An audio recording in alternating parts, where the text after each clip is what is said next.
ये 250 लोग जो धूप जलाने वाले थे, भूमि ने ऐसा मुंह खोला, इनको जिंदा इनके घर समेत इनको निगल लिया। आज भी परमेश्वर चाहे तो ऐसा कर सकता है, ये उसकी दया है। इतना पाप करने के बाद भी अभी भी हम उसकी उपस्थिति में जिंदा बैठे हैं। ये एक मौका है कि हम अपना स्वभाव छोड़ दें, ये बुड़बुड़ाने का, दोष लगाने का, ये स्वभाव हम छोड़ दें और बाप के सामने उठने पर आ जाए। क्योंकि ये लेवी जो धूप जलाते थे, एक हमारे लिए दुष्टांत है। इन्होंने जब ठीक तरीके से नहीं चला, ये जिंदा अधोलोक में चले गए। आज बहुत से लोगों को एहसास नहीं होता बिल्कुल भी कि हम क्या कर रहे हैं, क्योंकि पवित्र आत्मा दुखी होकर बैठ गया है। उनके पाप उनको बताते नहीं हैं, उनका विवेक सो गया है। इतनी बुराई करते सारा दिन इधर उधर की बातों में, फिर कहाँ विवेक भी हमसे हमारी गलती बताएगा, फिर कहाँ पवित्र आत्मा हमसे बात करेगा, कहाँ वचन हमें कायल करेगा। एक पहले समय था, अगर जरा सा भी हमसे कुछ हो जाता था, जब तक हम ठीक नहीं करते थे बेचैनी बना रहता था, क्योंकि उस समय पवित्र आत्मा हमारे अंदर कार्य करता था। आज वो कार्य क्यों नहीं करता? वो शांत होकर क्यों बैठ गया? दूसरों की बुराई करने में डर नहीं लगता हमें, दूसरों पर दोष लगाने में डर नहीं लगता। वचन में हम पढ़ते हैं, अगर किसी पर दोष लगाओगे तुम पर भी दोष लगाया जाएगा। जिस नाप से तुम नापते उसी नाप से तुम्हारे से भी नापा जाएगा। अगर तुम दूसरे के अपराधों को क्षमा करोगे तो तुम्हारे भी अपराध क्षमा होंगे। आज हम थोड़ा अपने आप को जांचें, हम अपने भाई बहनों को अंदर से माफ करते हैं या ऊपर से करते हैं? अगर हम ऊपर से माफ करेंगे तो वो भी हमें ऊपर से ही माफ करेगा। इसलिए हम आज उसकी उपस्थिति में थोड़ा जांच करते हैं। हमें खुद को नहीं पता कि हम कितने उसके वश में आ गए। कहीं ऐसा ना हो वो एक दिन इतना झगड़ लेते हमारा इधर आने के लिए भी पाँव नहीं उठेंगे। ये प्रभु की दया है जो हमें यहाँ पे ले आता है। उसने फिरौन को जब मन को कठोर किया, कहीं ऐसा ना हो वो भी हमारे मनों को कठोर कर दे। सभी को जय मसीह की। मैं आज की सेवकाई एक ऐसी बात से शुरू करूंगा, ध्यान से सुनना। अमेरिका का एक वैज्ञानिक था, उसने ऐसा सर्च किया कि एक मेंढक हम सब जानते हैं, उस मेंढक को पानी में रखा और पानी का जो नीचे आग जलाई, पानी के नीचे एक बर्तन में आग लगाई, उसका टेम्परेचर यानी कि उसकी आग इतनी मद्दी जलाई, बहुत कम, सीलो, बिल्कुल सीलो जलाई। क्योंकि जब मेंढक को पानी में डाला था तो उसका मेंढक वो जो पानी में गिरा उसका लेवल मतलब उसको कोई हानि नहीं थी, इसलिए उसी में वो बैठी रही। मगर धीरे धीरे धीरे धीरे वो पानी धीरे धीरे गर्म हुआ, उसे नहीं पता चला। करीब करीब 2.5 घंटे के बाद वो पानी उबलने लगा। समझ में आ रहा है आपको मैं जो बोल रहा हूँ? ध्यान से सुनना तभी समझ में आएगा। वो पानी धीरे धीरे उबलने के हालत पर हो गया। उस बीच में ना तो मेंढक फड़फड़ाई, ना उछल के बाहर आई, उसी में वो मर गई। समझ में आया आपको? अगर उसको उठाकर गर्म पानी में डालते वो तुरंत भाग जाती, मगर वो पानी धीरे धीरे धीरे धीरे गर्म हो रहा था, उसको पता ही नहीं चला कब वो मर गई। समझ में नहीं आया?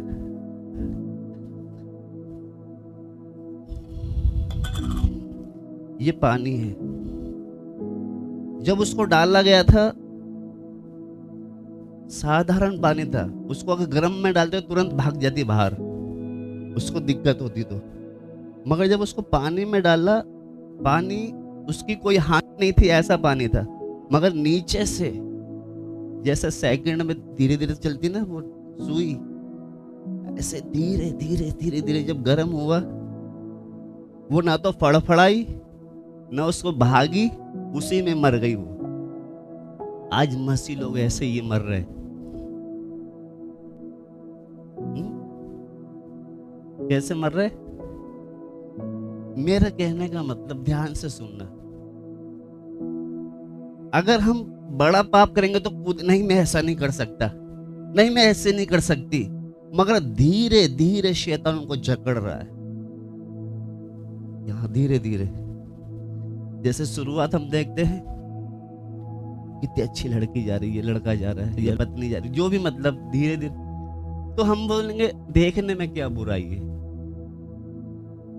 हमारा विवेक भी हमको दोषी ठहराएगा, नहीं तू गलत। फिर हम कहेंगे नहीं मैं देख तो रहा हूं, क्या हो गया। धीरे धीरे हमारा देखने का तरीका बदलेगा, बात करने का तरीका बदलेगा, सब कुछ, यानी कि वो धीरे धीरे जकड़ता है। हम घर पे भी बच्चों को जो मर्जी बोल देते हैं, जो मुंह में आया वो ही बोल दिए। धीरे धीरे पता नहीं कब हमारी जुबान पे कौन शैतान बैठ जाएगा, क्योंकि पहले तो थोड़ा झूठ, थोड़ा कुछ बोलना शुरू, बाद में गाली गलौज। मेरा कहने का मतलब, एकदम से वो कब्जा, अगर मेंढक को पता होता तो वो तुरंत उतर के उछल के बाहर आ जाती। वो पानी धीरे धीरे ऐसा गर्म हुआ कि उसी में क्या हो गई वो।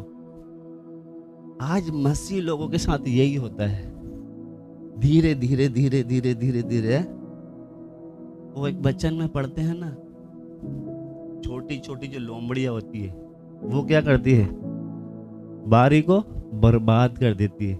दिखने में लगती छोटी सी तो लोमड़ी क्या करेगी, मगर उसको हम आजादी दे देंगे तो वो क्या करेगी, पूरा खेत को खराब कर देगी।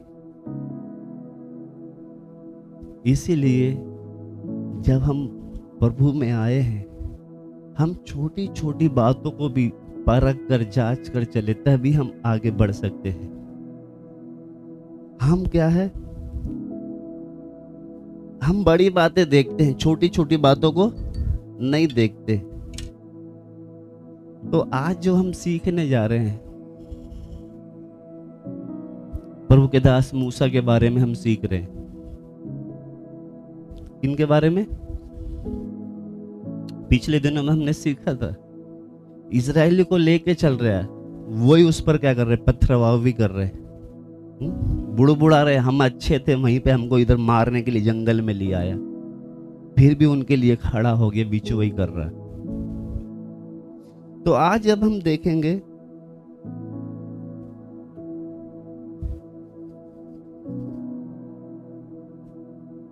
आलोचना और विरोध के बीच में भी वो क्या है, खड़ा रहा। तो एक आयत पढ़ेंगे हम, निकाले बेटा,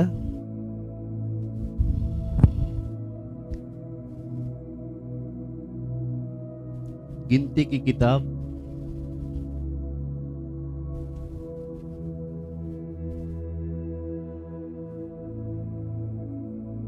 आज कुछ है जिनके जीवनों से हम देखेंगे, उनको पता भी नहीं चला कब वो नष्ट हो गए।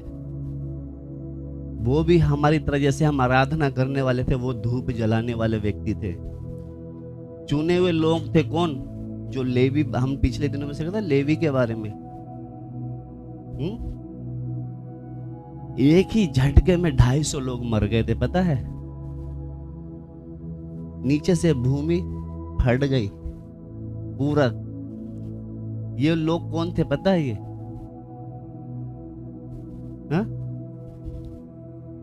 ये 3 थे, अभी ये 3 दातान, इन तीनों की टीम थी, कम से कम लगभग 250 लोग थे। ये भी धूपदान जलाने वाले लोग थे। मगर जब इन्होंने ठीक नहीं चले, बीच में से भूमि फटी, इनको जिंदा ही निगल लिया। इसलिए परमेश्वर के मार्ग में चलते समय हम हल्के में ना चले। एक वचन निकाल लिया आपने, निकाल लिया, गिनती की किताब उसका 14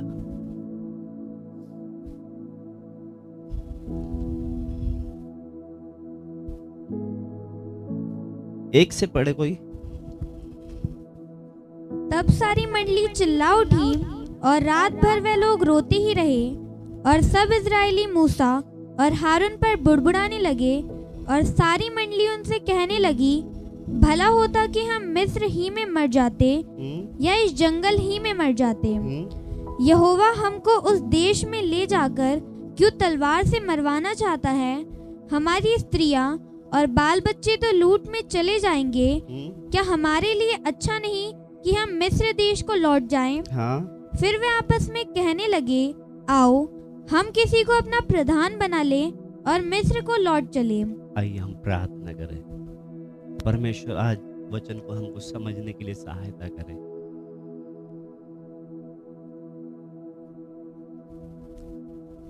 प्यारे परमेश्वर, एक बार वो तेरे वचन के सामने हम आते हैं।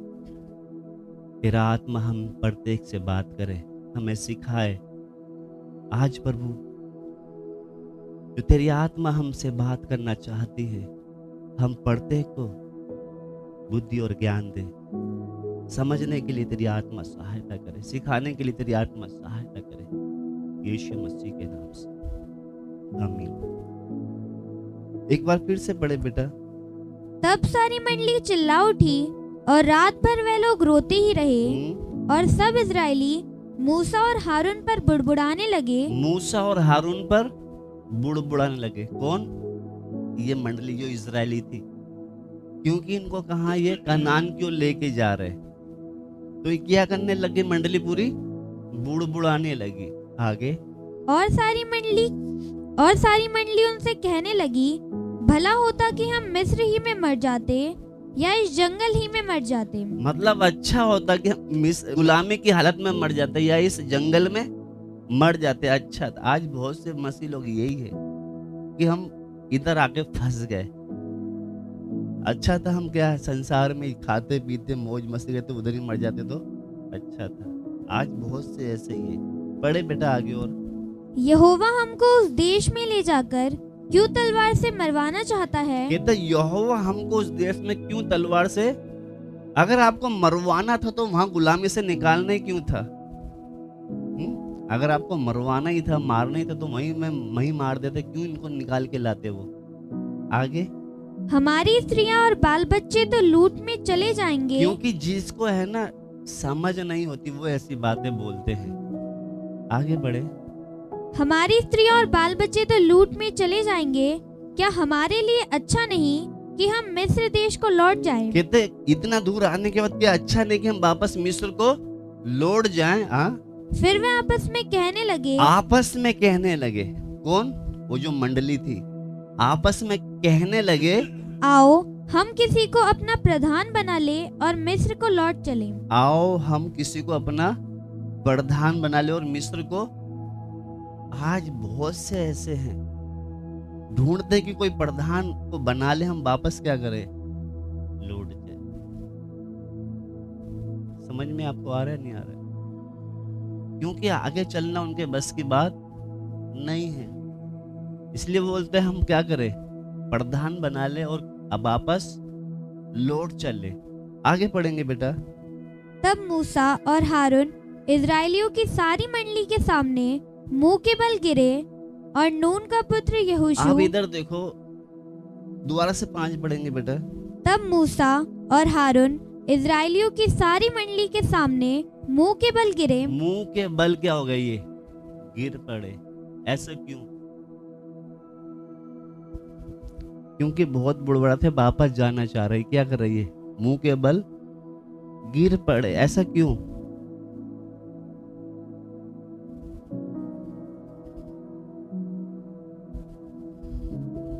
मूसा को इसीलिए बोलते सबसे नम्र व्यक्ति कहा गया है। क्या कहते हैं वो? 5 में जब हमने पढ़ा है, तब मूसा और हारून इस्राएल की मंडली के सामने मुंह के बल, मतलब उन्होंने कोई भी सफाई देने से इनकार कर दिया, यानी कुछ अपने बारे में कुछ सफाई नहीं दे रहे, बस मुंह के बल गिर गए। परमेश्वर प्रभु ऐसा क्यों? इतना कठोर मन, ये वापस क्यों जाना चाहते हैं? क्योंकि एक सेवक जो होगा, जब मूसा के जीवन से हम देखेंगे तो एक आयत और पढ़ ले बेटा, इसको मिला के ही हम गिनती 16 में आएंगे।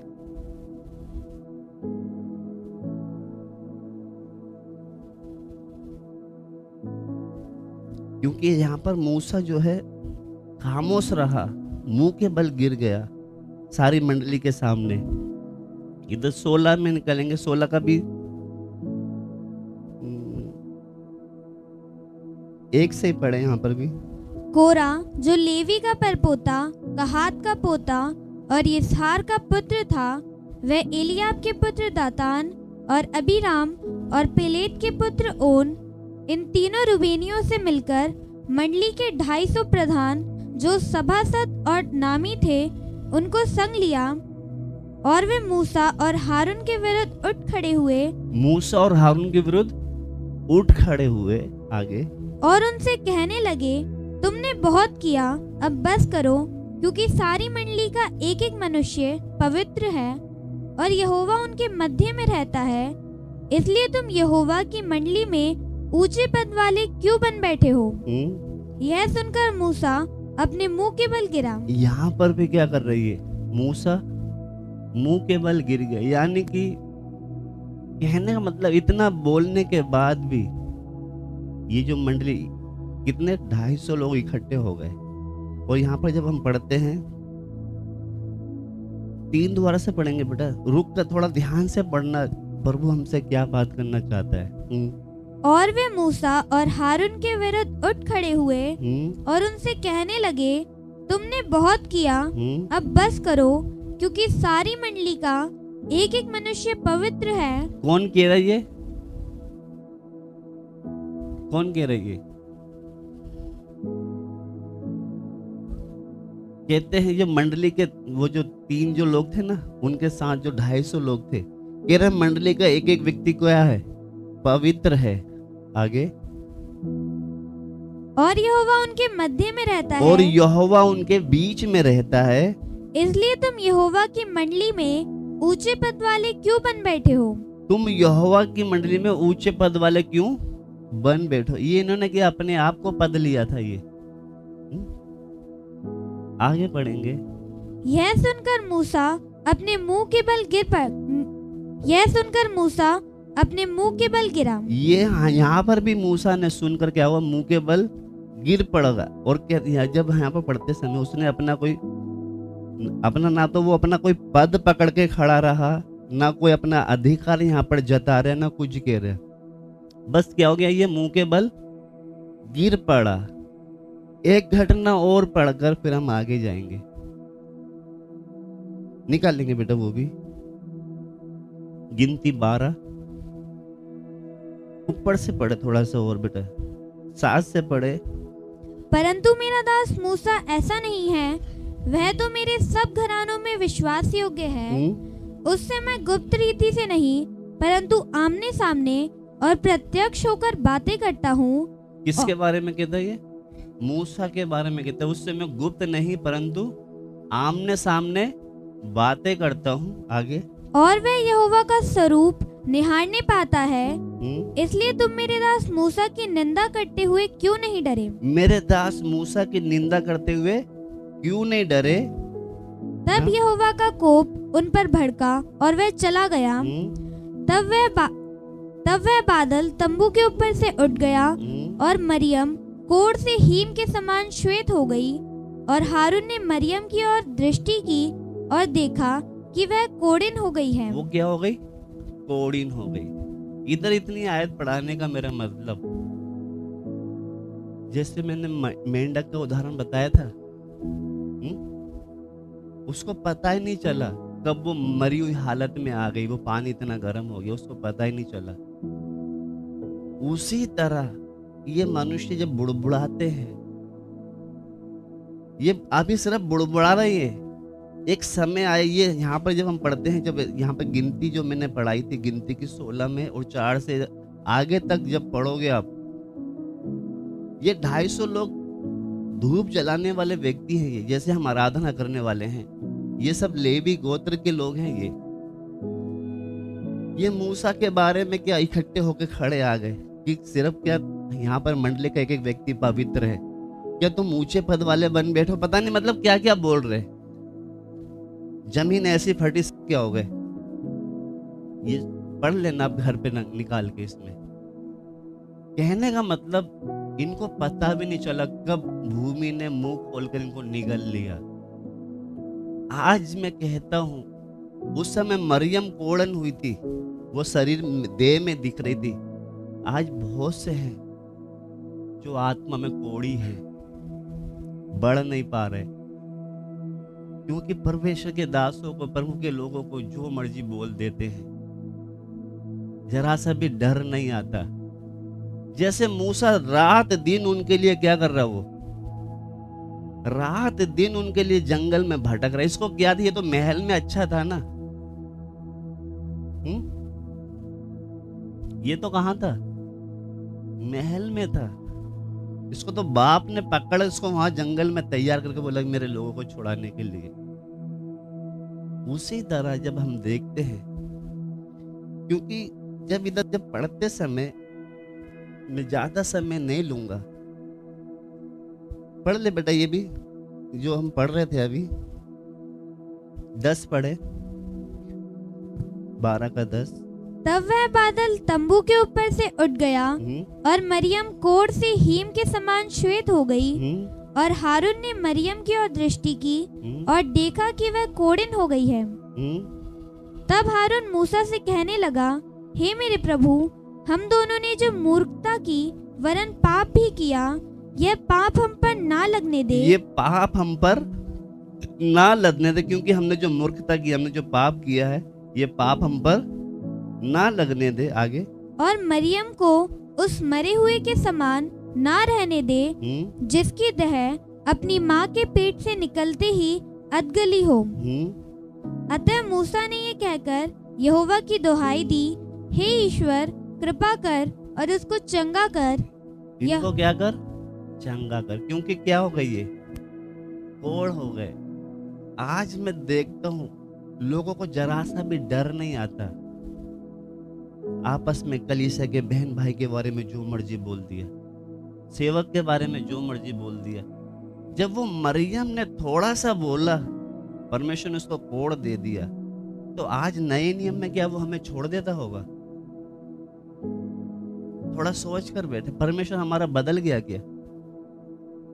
क्योंकि उस समय व्यवस्था में तो जब एक व्यक्ति व्यभिचार करता था तब वो पापी कहलाता था। नए नियम में तो यीशु मसीह कहते किसी को गलत निगाह डाल दी तो तुमने क्या कर लिया, व्यभिचार कर दिया। तो वो खतरनाक था या ये खतरनाक है? समझ में आ रहा है आपको वचन की गंभीरता? क्योंकि पुराने नियम में तो जब एक व्यक्ति किसी की आंख फोड़ता था तब उसकी आंख फोड़ी जाती थी, जब व्यभिचार करता तब वो व्यभिचारी कहलाता था। मगर नए नियम में यीशु मसीह तो कहते निकालेंगे, वो मत्ती 5 उसका 27 और 28 में है शायद।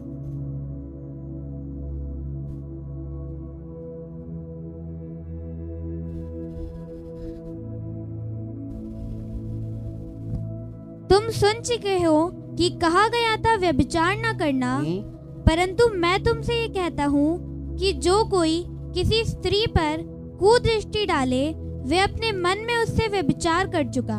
अगर तुमने किसी के ऊपर गलत निगाह से देख ली, तुमने क्या कर दिया, व्यभिचार कर दिया। तो जब मरियम ने थोड़ा सा मूसा के बारे में बोला, उसको कोढ़ आ गया। उसको कोढ़ कहां पर आया? उसके शरीर में ऐसे सफेद सफेद दाग आ गए। इधर हमारे शरीर पर दाग नहीं आते। आज हम सोचते हैं ना हम पर कोई सजा नहीं आ रही। आप इतने कोढ़ से है ना, कोढ़ी व्यक्ति को है ना क्या करते थे, उसको छावनी से बाहर रखते थे। आज आप है ना, परमेश्वर आपके नजदीक में नहीं। अगर आप किसी की बुराई कर रहे तो आप परमेश्वर से, छावनी से कहाँ है, आप दूर हैं। कहां से आपके अंदर शांति रहेगी, आशीष रहेगी, बरकत रहेगी? क्योंकि आप क्या कर रहे हो? जैसे मैंने मेंढक का उदाहरण लिया ना, पता नहीं चलता हम कब। मेंढक को अगर पता होता ना कि पानी मेरे अनुकूल है, यानी कि मेरे विपरीत, जैसे उसको पता होता तो तुरंत बाहर आ जाती। हमें भी क्या होता है, अगर पता लग जाए कि आज प्रभु हमको क्या करेगा, तो हम क्या करेंगे, सब छोड़ देंगे गलत काम करने। मगर हम धीरे धीरे धीरे, शैतान हमको क्या करता है, वो धीरे धीरे धीरे धीरे ऐसा फंसा देगा, फिर जब भागने का भी मौका नहीं मिलेगा। क्योंकि वो जो जिसने वो खोज करी थी, वो जो विज्ञानिक के बारे में हम देखते हैं, जिसने वो खोज करी थी, उससे हम ये नहीं कि हमको कोई वो सीखना है, हमें सिर्फ ये सीखना था कि मेंढक को पता ही नहीं चला कब वो पानी इतना गर्म हो गया। मेंढक को पता ही नहीं चला। उसी तरह हमें भी पता नहीं चलता कि हम कितने दलदल में घुस चुके हैं। हमको पहले तो क्या करते हैं, जैसे मैंने उदाहरण में बताया था, हम किसी को देखते पहले तो हम बोलते देखने में क्या बुराई है। हमारा धीरे धीरे देखने का तरीका ही बदल जाता है। फिर उसी तरह हम पहले क्या करते हैं, इधर उधर की छोटी छोटी बातें करेंगे, धीरे धीरे वो बातों के बात के द्वारा हम इतनी इतनी बुराई करने लगे, हमें भी नहीं पता चलता शैतान कब हमारी जीभ पर बैठ गया, हमें पता भी नहीं चलता। तो इसीलिए यहाँ पर जब पढ़ते समय मूसा के बारे में जो हम सीख रहे हैं, पढ़ लें बेटा उसको थोड़ा सा और आगे, फिर मैं जल्दी से खत्म करूंगा। क्योंकि जो शक्ति हमें मिलती है जब परमेश्वर के पीछे चलते जब शक्ति मिलती है, तो ये शक्ति हमें क्या करती है, ये हमें बढ़ा भी सकती है और हमें क्या कर सकती है। क्योंकि जब मूसा को ये सामर्थ्य मिला था, ये आगे बढ़ता गया। एक आयत पढ़वाऊंगा मैं, पढ़ ले बेटा, वो भी पढ़ ले हम, क्योंकि एक आत्मिक अगुवाई के साथ बड़ा खतरा भी होता है। जब हम प्रभु में चलते हैं, प्रभु जब हमें बढ़ाता है, तो बहुत बड़ा एक खतरा भी रहता है। तो इसीलिए मूसा को जब भी कहीं कुछ बोलते थे, वो क्या करता था, घुटनों पर गिर जाता था, सवाल जवाब नहीं करता था। जैसे हमारे यीशु पर भी आरोप लगाते थे, वो क्या हो जाता था, चुपचाप, जैसे कहते ना भेड़ ऊन कतरते समय चुपचाप रहती है। तो ऐसे मूसा को भी जब बोलते थे, ये क्या करता था, घुटने के बल गिर गया, कोई सवाल जवाब नहीं है। तो एक निकालेंगे, यशाया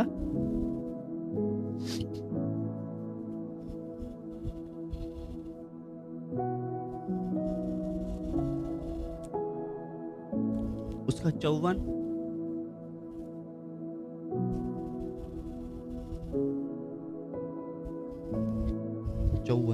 यशाया 54 का 17 पढ़े कोई।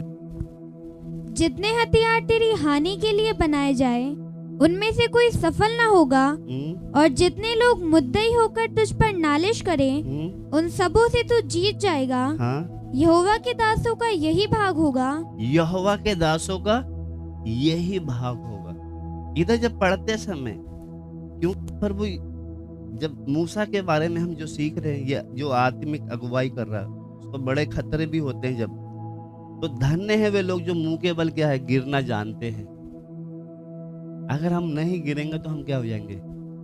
जहाँ एक सेवक के अंदर जो है, जैसे ये बार बार जब भी होता क्या गिरता था ये सेवक, तो यहाँ पर जब देखते समय एक बार फिर से बेटा आराम से धीरे से पढ़ के जाएंगे। जितने हथियार तेरी हानि के लिए बनाए जाए, क्योंकि यहाँ पर मूसा जो है अपने मुंह को बंद करना जानता था कि कहाँ पर मुंह बंद करना चाहिए। तो ये जब भी कुछ घटना होती थी, ये मुंह के बल जब गिरता था। तो और आगे आप पढ़े बेटा। हाँ, जितने हथियार तेरी हानि के लिए बनाए जाए, उनमें से कोई सफल ना होगा, और जितने लोग मुद्दई होकर तुझ पर नालिश करें, उन सबों से तू जीत जाएगा। यहोवा के दासों का यही भाग होगा। यहोवा के दासों का यही भाग होगा। जब इसको पढ़ते समय 2-3 बातें यहाँ पर है। क्योंकि जो व्यक्ति जो नम्र होता है, जैसे मूसा क्या है, नम्र है। ये सिर्फ किस लिए निकला है ये, क्योंकि इस्राएलियों को कहा, कनान के लिए।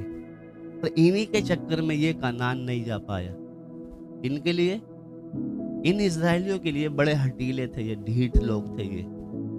जगह जगह जाकर बिचवाई कर रहा है। जैसे पिछले दिनों में हमने देखा था, बोल रहा है ना कि प्रभु अगर तू इनके पापों को क्षमा नहीं कर तो मेरा नाम क्या कर, पुस्तक जीवन की पुस्तक में से काट दे। यानी कि जैसे हमारा यीशु मसीह का स्वभाव था, क्योंकि उसने क्या करा, हमको बचाने के लिए खुद कहां पर, नीचे गड्ढे में चला, अधोलोक में चला गया। तो यहाँ पर जब पढ़ते समय एक बार फिर से पढ़े बेटा। जितने हथियार तेरी हानि के लिए बनाए जाए उनमें से कोई सफल ना होगा। उनमें कोई भी सफल ना होगा। ये परमेश्वर ने क्या है, अपने लोगों के लिए एक प्रतिज्ञा है। ये जितने भी हथियार, जब अगर हम बाप के साथ अच्छा संबंध बना के चलेंगे, कितने भी हथियार होंगे वो सफल ना होंगे। और जितने लोग मुद्दई होकर तुझ पर नालिश करें और उन सबों जितने से तू लोग जीत जाए। मुद्दई होकर, मुद्दे मतलब इकट्ठा ना, गवाह बन के आ जाए कि हाँ हमने इसको ऐसे देखा या इसको ऐसा करते पकड़ लिया है, गवाह बन जाए ना। मुद्दई का मतलब वही है। तो इधर सबसे पहले पढ़ते हैं, जितने हथियार तेरे हानि के लिए बनाए जाए और उनमें से कोई सफल ना होगा, और जितने लोग मुद्दई होकर तुझ पर नालिश करे, मतलब दोष लगाए, मुकदमा यानी दोष लगाए, हाँ, उन सबों से तू जीत जाएगा। यहोवा के दासों का यही भाग होगा। यहोवा के दासों का यही भाग होगा। और वे मेरे ही कारण धर्मी ठहरेंगे। यहोवा की यही वाणी है। और वो मेरे कारण धर्मी ठहरेंगे। यहोवा की यही वाणी है। इधर मैं खत्म करने जा रहा हूँ। 2-3 बातों को आज पकड़ के जाना, सीख कर जाना, क्योंकि इसमें सारा निचोड़ आपको, जो गिनती हमने पढ़ा है, गिनती में इसको 16 को घर पे जाके आराम से पढ़ना। आप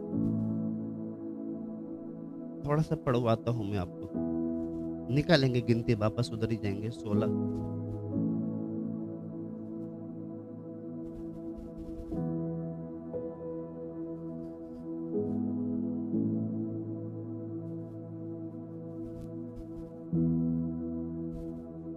क्योंकि ये 3 लोगों ने एक मंडली बनाई। यहाँ पर जब हमने 16 में पढ़ा था कि मूसा और हारून के विरुद्ध उठ खड़े हुए, उन्होंने कहा, कहने लगे, 3 पढ़े बेटा।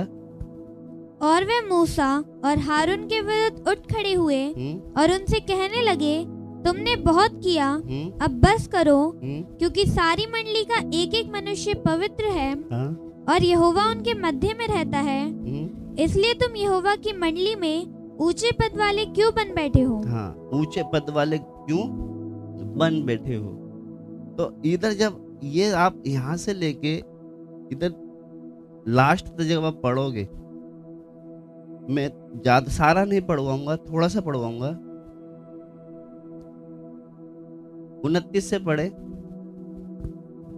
यदि उन मनुष्य की मृत्यु और सब मनुष्य के समान हो, यदि उन मनुष्य की मृत्यु और सब मनुष्य के समान हो और उनका दंड सब मनुष्य के समान हो, तब जानो कि मैं यहोवा का भेजा हुआ नहीं हूँ। हाँ, यहोवा का भेजा हुआ नहीं हूँ। आगे, परंतु यदि यहोवा अपनी अनोखी शक्ति प्रकट करे और पृथ्वी अपना मुंह पसार कर उनको और उनका सब कुछ निगल जाए और वे जीते जी अधोलोक में जा पड़े, तो तुम समझ लो कि इन मनुष्यों ने यहोवा का अपमान किया है। यहोवा का अपमान किया। आगे, अब ये सब बातें कह ही चुका था।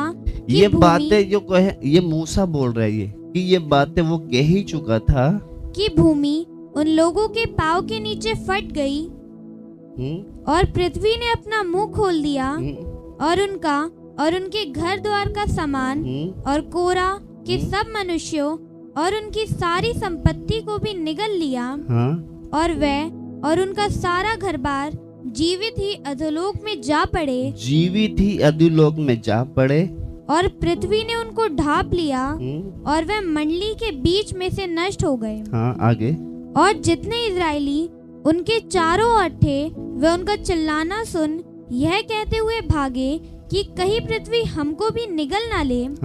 तब यहोवा के पास से आग निकली और उन 250 धूप चढ़ाने वालों को भस्म कर डाला।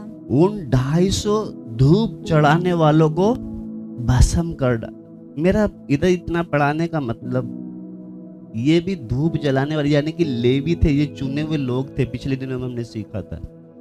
मगर जब एक सेवक के विरुद्ध में खड़े हो गए, इनको पता नहीं कि ये हम धीरे धीरे सीख रहे थे, जैसे मैंने मेंढक का उदाहरण इसीलिए लिया था कि वो धीरे धीरे पानी गर्म होकर गया, उसको पता भी। अब ये धीरे धीरे बुड़बुड़ाते चलते चलते चलते तो ऐसी जगह पे आ गए कि जमीन ने क्या हो गया, कब मुंह फाड़ के इनको अंदर निकले इनको पता भी नहीं चला। समझ में आपको आ रहा है? आपको पता भी नहीं चलेगा कब आप कहाँ चले गए, कहाँ। मेरा कहने का मतलब इसीलिए ये इजराइल पहले छोटी छोटी बातों पर बुड़बुड़ाते थे, खाने पे, पीने पे, चलने फिरने। हमने शुरू में पढ़ा ना कि हमको इधर क्यों ले आया तूने, वो एका करने लगे, हम प्रधान बनने लगे, वापस चले जाए। ये छोटी छोटी बातों पे बुड़बुड़ाते, फिर धीरे धीरे जब ऐसे बुड़बुड़ाए एक सेवक के ऊपर उंगली उठाने लग गए। क्या यही पवित्र है, यही चुना हुआ है? तो परमेश्वर ने क्या करा, मरियम ने, उसके भाई हारून ने भी उस पर उंगली लगाई, उनको भी क्या हुआ, कोड़ लग गया। कहने का मतलब धीरे धीरे धीरे करके ऐसा एक समय आया, उनको पता भी नहीं चला कब वो अधोलोक में उतर गए। इसीलिए आज जो मैं वचन जो प्रभु हमसे, हम क्या है, ये छोटी छोटी बातों को अपने जीवन से उखाड़ के फेंके, पता भी नहीं चलेगा कब हम नरक की ओर चले गए, आपको पता भी नहीं चलेगा। ये भी सब धूप जलाने वाले थे। इसलिए आइए हम प्रभु से प्रार्थना करें।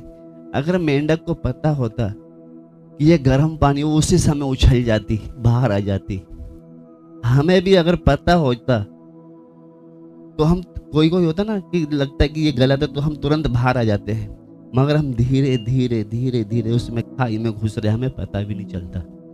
इसलिए हम इन दिनों में अपनी छोटी छोटी गलतियों को अपने जीवन से उखाड़ कर फेंके। इसलिए हम इन दिनों में प्रभु से सामर्थ पाए। अगर हो सके तो उपवास में बैठ जाएं। प्रभु, इतना समय होने के बाद भी आज भी प्रभु तेरे दासों के प्रति, तेरे खून के खरीदे लोगों के प्रति अभी भी मेरे अंदर गुस्सा, जलन, नफरत रहती है। अभी भी उनके बारे में मैं पता नहीं क्या क्या बोलता हूँ। कहीं ऐसा तो नहीं है मेरे अंदर, कहीं वो मरियम और हारून की तरह कोड़ तो नहीं है?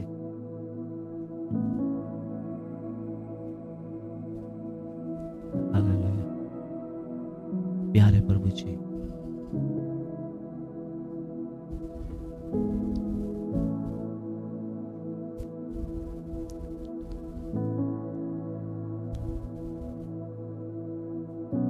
प्यारे खुदा, तेरी उपस्थिति में हम आते हैं।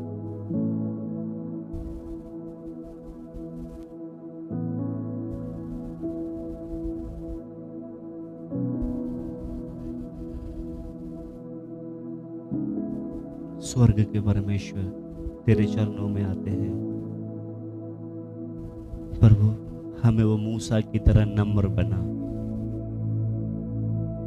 जैसे वो तेरे घराने में विश्वास योग्य था।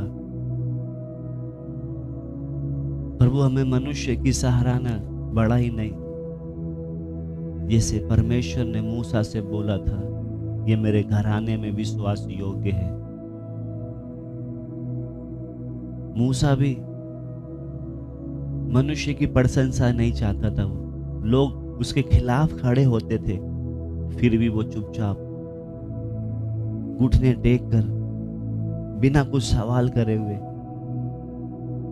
नीचे लेट जाता था। यही स्वभाव हमारे यीशु में भी था। हम वचन में पढ़ते, वो गाली सुनकर गाली नहीं देता था। ऐसे मूसा को भी गाली लोग बकते होंगे, ये हमें इधर ले आया मारने के लिए, वो चुपचाप सह लेता था। पर वो मुझे भी मूसा वाला स्वभाव बना। लोग उसके बारे में कितना विरोध खड़े में हो जाते थे, पत्थर लेके खड़े हो जाते थे मारने के लिए। हालेलुया। स्वर्ग के परमेश्वर,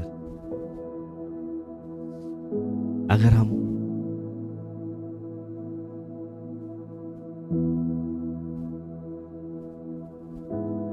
अपने आप को सही ठहराने का, बनाए रखने से बचे रहेंगे, तब परमेश्वर अपने सेवकों से एक प्रतिज्ञा करता है, तेरी हानि के लिए जो भी हथियार बनाया है वो सफल नहीं होगा।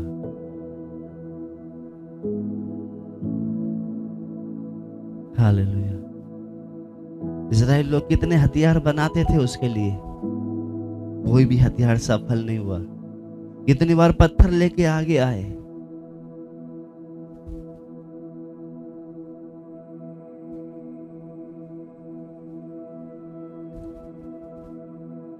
अगर हम अपने बाप के सामने नम्र बनकर, विश्वास योग्य बनकर उसके काम में आगे बढ़ेंगे,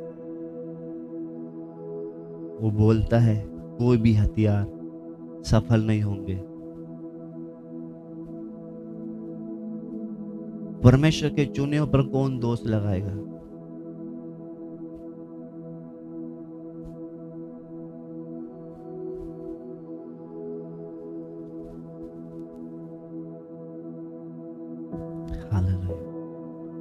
यह शायद 53 का 7 पढ़कर हम प्रार्थना करेंगे। वह सताया गया तो भी वह सहता रहा और अपना मुंह ना खोला। जिस प्रकार भेड़ वध होने के समय और भेड़ी ऊन कतरने के समय चुपचाप शांत रहती है, वैसे ही उसने भी अपना मुंह ना खोला। उसने अपना मुंह ना खोला। ये हमारे यीशु मसीह के बारे में लिखा है। वैसे ही मूसा ने भी कभी अपना मुंह नहीं खोलता था।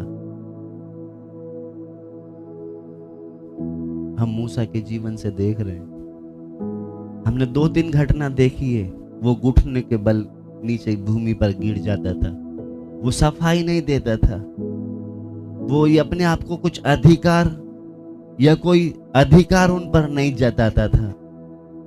उसी तरह जैसे हमने हमारे यीशु मसीह के बारे में पढ़ा है, एक बार फिर से वह सताया गया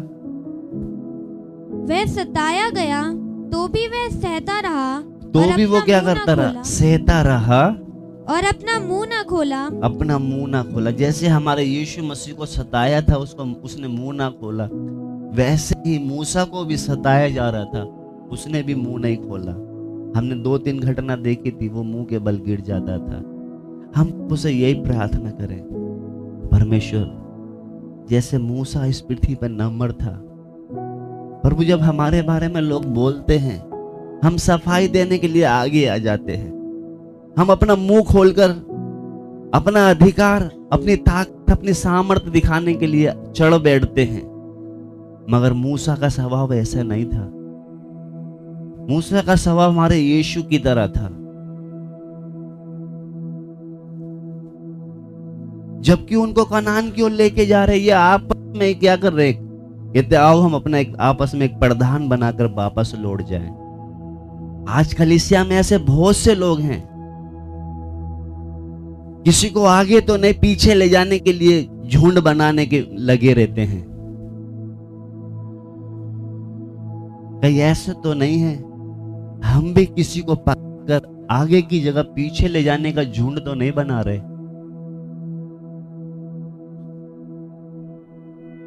अगर हमारे अंदर ये स्वभाव है तो कहीं ऐसा ना हो हम कोड़ी होकर बैठे हैं, इसलिए प्रभु से प्रार्थना करें। कहीं ऐसा नहीं है ये कोहराम, दातान और अभिनाव की तरह ये 250 लोग जो धूप जलाने वाले थे, भूमि ने ऐसा मुंह खोला, इनको जिंदा इनके घर समेत इनको निगल लिया। आज भी परमेश्वर चाहे तो ऐसा कर सकता है, ये उसकी दया है। इतना पाप करने के बाद भी अभी भी हम उसकी उपस्थिति में जिंदा बैठे हैं। ये एक मौका है कि हम अपना स्वभाव छोड़ दे, ये बुड़बुड़ाने का, दोष लगाने का ये स्वभाव हम छोड़ दे और बाप के सामने घुटने पर आ जाए। क्योंकि ये लेवी जो धूप जलाते थे एक हमारे लिए दुष्टांत है। इन्होंने जब ठीक तरीके से नहीं चला, ये जिंदा अधोलोक में चले गए। वो परमेश्वर आज भी वो घटना कर सकता है हमारे साथ। थोड़ा हम अपने आप को जांचें, कहीं हम मरियम की तरह बुड़ाने वाले तो नहीं हैं। कहीं कोहरा दातान की तरह हम ये तो नहीं कहते कि वो सिर्फ उसी से बातें करता है। इसलिए हम थोड़ी देर अपने आप को जांचे। अगर पिछले दिनों में हमने परमेश्वर के दासों के या उसके खून के खरीदों के द्वारा हमने कोई गलती किया है, हम प्रभु से माफी मांगे। क्योंकि वचन में हम प्रकाशित वाक्य में पढ़ते हैं, वो दोष लगाने वाला कहीं हमारे अंदर बैठकर दूसरे हमारे भाई बहनों पर दोष तो नहीं लगा रहे वो। इसलिए हम प्रभु से प्रार्थना करें, प्रभु पिछले दिनों में मैं आत्मा में ना जागने के कारण पता नहीं प्रभु क्या क्या अपने मुंह से, अपनी आंखों से, अपने कामों से प्रभु जो गलती कर बैठा हूं, मुझे माफ कर। कहीं प्रभु उस मेंढक की तरह जो एक वैज्ञानिक ने जब सर्च किया था,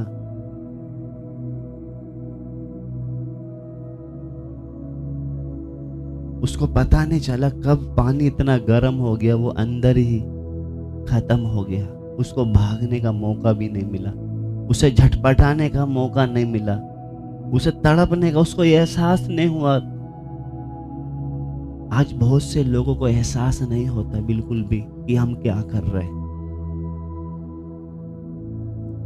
क्योंकि पवित्र आत्मा दुखी होकर बैठ गया है।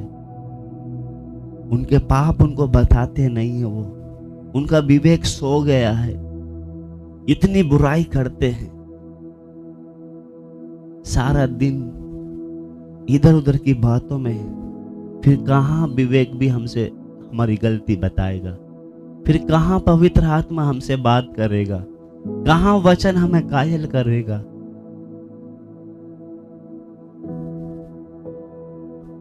एक पहले समय था, अगर जरा सा भी हमसे कुछ हो जाता था, जब तक हम ठीक नहीं करते थे बेचैनी बना रहता था, क्योंकि उस समय पवित्र आत्मा हमारे अंदर कार्य करता था। आज वो कार्य क्यों नहीं करता? वो शांत होकर क्यों बैठ गया? दूसरों की बुराई करने में डर नहीं लगता हमें, दूसरों पर दोष लगाने में डर नहीं लगता। वचन में हम पढ़ते हैं, अगर किसी पर दोष लगाओगे तुम पर भी दोष लगाया जाएगा। जिस नाप से तुम नापते उसी नाप से तुम्हारे से भी नापा जाएगा। अगर तुम दूसरे के अपराधों को क्षमा करोगे तो तुम्हारे भी अपराध क्षमा होंगे। आज हम थोड़ा अपने आप को जांचे, हम अपने भाई बहनों को अंदर से माफ करते हैं या ऊपर से करते हैं? अगर हम ऊपर से माफ करेंगे तो वो भी हमें ऊपर से ही माफ करेगा। इसलिए हम आज उसकी उपस्थिति में थोड़ा जांच कर देखें। हमें खुद को नहीं पता कि हम कितने उसके वश में आ गए। कहीं ऐसा ना हो वो एक दिन इतना झगड़ लेते हमारा इधर आने के लिए भी पांव नहीं उठेंगे। फिर ये प्रभु की दया है जो हमें यहां तक ले आता है। हालेलुया। उसने फिरौन को जब मन को कठोर किया, कहीं ऐसा ना हो वो भी हमारे मनों को कठोर कर दे। इसलिए इन दिनों में हम अपनी हर एक कमियों को छोड़ते हुए उसके वचन में आगे बढ़ते जाएं। आज कितने लोग हैं ऐसी संगति के लिए तरस रहे। दूसरा कुरिन्थी 5 का जब 20 में पढ़ते हैं, उधर लिखा है, अगर किसी को मिल गया है पढ़े। इसलिए हम मसीह के राजदूत हैं, मानो परमेश्वर हमारे द्वारा विनती कर रहा है। परमेश्वर हमारे द्वारा विनती कर रहा है। हाँ? हम मसीह की ओर से निवेदन करते हैं कि परमेश्वर के साथ मेल मिलाप कर लो। परमेश्वर के साथ मेल मिलाप कर लो। अगर नहीं करोगे तो कहीं ऐसा ना हो जैसे उनके साथ जो घटना घटी है। यहाँ पर पढ़ते समय 19 से पढ़े बेटा। अर्थात परमेश्वर ने मसीह में होकर अपने साथ संसार का मेल मिलाप कर लिया और उनके अपराधों का दोष उन पर नहीं लगाया, और उसने मेल मिलाप का वचन हमें सौंप दिया है। मेल मिलाप का वचन हमें सौंप दिया है, इसलिए हम मसीह के राजदूत हैं। हम मसीह के राजदूत हैं। मानो परमेश्वर हमारे द्वारा विनती कर रहा है। मानो परमेश्वर हमारे द्वारा, इसका मतलब क्या है? ये खड़े तो हम हैं, हमारा चल रहा है। मानो लिखा, मानो परमेश्वर हमारे द्वारा विनती, यानी कि परमेश्वर इन वचनों के द्वारा बोलता है क्या करो, ठीक हो जाओ। नहीं तो कहीं ऐसा ना हो जैसे वो दो दातान, गोरा और वो अभिनाथ, वो तीनों जो 250 लोग जो थे, धूप जलाने वाले थे, बुड़बुड़ा के चले, आरोप लगाकर चले, उंगली उठाकर दोष लगाकर चले, वो उधर ही क्या हो गए, अधोलोक में चले गए। इसलिए लिखा है कि परमेश्वर क्या करता है, विनती करता है। हाँ, इसीलिए हम मसीह के राजदूत हैं। मानो परमेश्वर हमारे द्वारा विनती कर रहा है कि हम मसीह की ओर से निवेदन करते हैं कि परमेश्वर के साथ मेल मिलाप कर ले। किसके साथ? परमेश्वर के साथ मेल मिलाप। मतलब कि प्रभु पिछले दिनों में जैसा चलना था नहीं चल पाए, हमें माफ कर। प्रभु से हम प्रार्थना कर, अगर हम जैसे परमेश्वर की व्यवस्था है उसके अनुसार चलेंगे, कोई भी हथियार सफल नहीं हो सकता, क्योंकि वचन में हमने पढ़ा है, यहोवा के दासों का यही भाग होगा कि मेरे कारण वो धर्मी ठहरेंगे।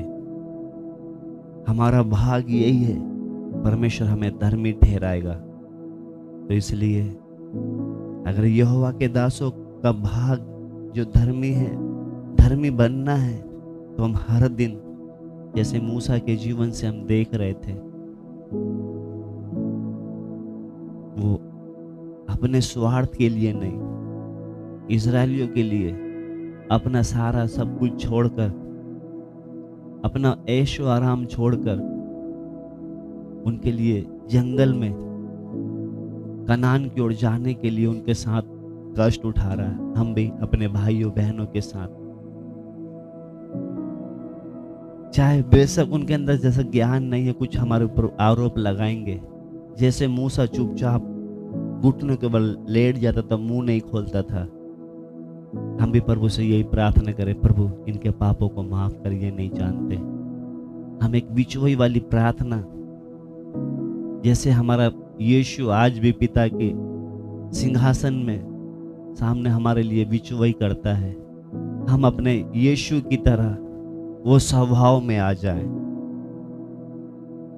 एक बिचौई करने वाला। हम लोगों को दिखाकर कि मैं तेरे लिए प्रार्थना करता हूँ, या तेरे लिए आंसू बहाता हूँ, तेरे लिए उपवास में बैठा हूँ, क्योंकि ऐसा दिखावटी अगर हम कुछ करेंगे प्रभु से कुछ प्राप्त नहीं कर पाएंगे।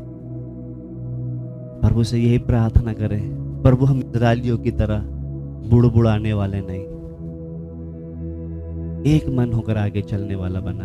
इसलिए हम इन दिनों में, अगर आपको प्रभु का आत्मा बोले, उपवास के साथ बैठ जाएं, प्रभु से प्रार्थना करें, प्रभु हमारी कलीसिया को दान, वरदान, आत्माओं को रखने के लिए ऐसे वरदानों से भर, ताकि प्रभु हम तेरे नाम को ऊंचा करने पाए। आइए हम प्रभु से प्रार्थना करें। स्वर्ग के खुदा, इस संगति के लिए हम धन्यवाद देते हैं। बाप, हमें उस मेंढक की तरह नहीं प्रभु जी, क्योंकि जब नीचे पानी गर्म हो रहा था उसको मालूम नहीं कब उसका लेवल इतना बढ़ गया कि वो उस पानी में खत्म हो गया। हमें प्रभु जी हमारी कमियों को जांचने के लिए सहायता करके हम अपने पाप और गलतियों में ना फंसे रहें, उनसे वापस बाहर निकलने के लिए तेरी आत्मा हमारी इन दिनों में सहायता करे। आज के वचन के लिए धन्यवाद देते हैं। सारा आदर महिमा आपके नाम को देते हुए जल डालने वाले यीशु मसीह के नाम से मांगते। आप पिता का प्रेम, यीशु मसीह का अनुग्रह, पवित्र आत्मा की सहभागिता हम सब के साथ यीशु मसीह के आगमन तक होती ही रहे। सबको जय मसीह की। आपको सबको प्रभु आशीष दे।